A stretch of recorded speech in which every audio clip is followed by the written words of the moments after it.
السلام عليكم ورحمة الله وبركاته. طلبنا الأعزاء طلاب قناة أخبار وزارة التربية. قبل أن نبدأ بالفيديو لا تنسوا اللايك والاشتراك وتفعيل الجرس ورابط قناة تليجرام بالوصف.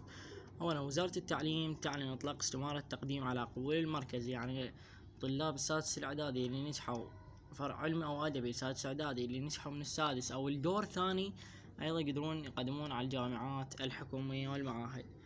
أولا كنصيحة لا تقدمون منها لا تستعجلون. رتب عندك منا اليوم 19/9 وقت طويل جدا. رتب استمارتك، سويها زين، اضبطها ضبط، واحنا بعد كم يوم راح ننشر لكم فيديو توضيحي كيفية التقديم بالمضبوط، شلون راح معدلك ينافس، شلون تقدم، شلون ترتب استمارتك. فلا تستعجل هسه تقدم. اذا قدمت هسه واذا قدمت قبل لا يخلص الرابط بربع ساعة نفس الشيء، ماكو تميزات على اللي نقدم له قدام. انت معدلك هو راح ينافس. وشروط وضوابط القبول المركزي: اولا يكون الطالب من خريجي السنة الحالية ومن مواليد 2000، يعني من 2000 هاي السنة مواليد 2000. ويتوجب على خريجي الدراسة الإعدادية من الفروع العلمي والإحياء والتطبيق ملء 50 اختيارا ولا يقل عدد المعاهد فيها عن 10.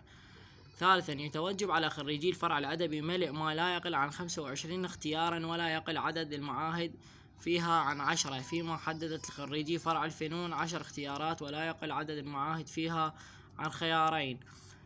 رابعا المتقدمون من ذوي الشهداء يتطلب منهم مراجعة مؤسسة الشهداء والمديريات التابعة لها للمصادقة على بياناتهم. ويستمر تقديم الطلبة من خريجي الدور الأول والمكملين بالدور الثاني إلى استمارة القبول المركزي لغاية اليوم الخميس الموافق 19/9. مثل ما قلنا لكم التقديم مستمر حتى 19/9. خامسا القبول المركزي يتم على وفق الاختيارات المثبتة في استمارة التقديم اعتمادا على رغبة الطالب والمنافسة في المجموع. سادسا سيتم لاحقا فتح استمارة التقديم الإلكتروني الخاصة بقبول الأوائل من خريجي الدراسة المهنية للسنة الدراسية 2024-2025 على وفق الاختصاص المناظر الغريب. راح نخلي لكم رابط قناة التليجرام تقدرون تدخلون عليها وتاخذون الرابط، وراح احط لكم ايضا رابط التقديم بالوصف اللي يحب يقدم.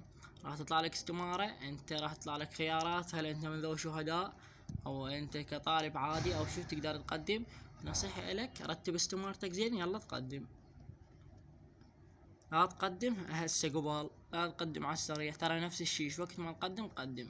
افتهم كيف التقديم، رتبها ترتيب صحيح، يلا تقدم. واخيرا لا تنسون اللايك والاشتراك وتفعيل الجرس ورابط قناة التليجرام. ارجع واقول لكم بالوصف. في امان الله.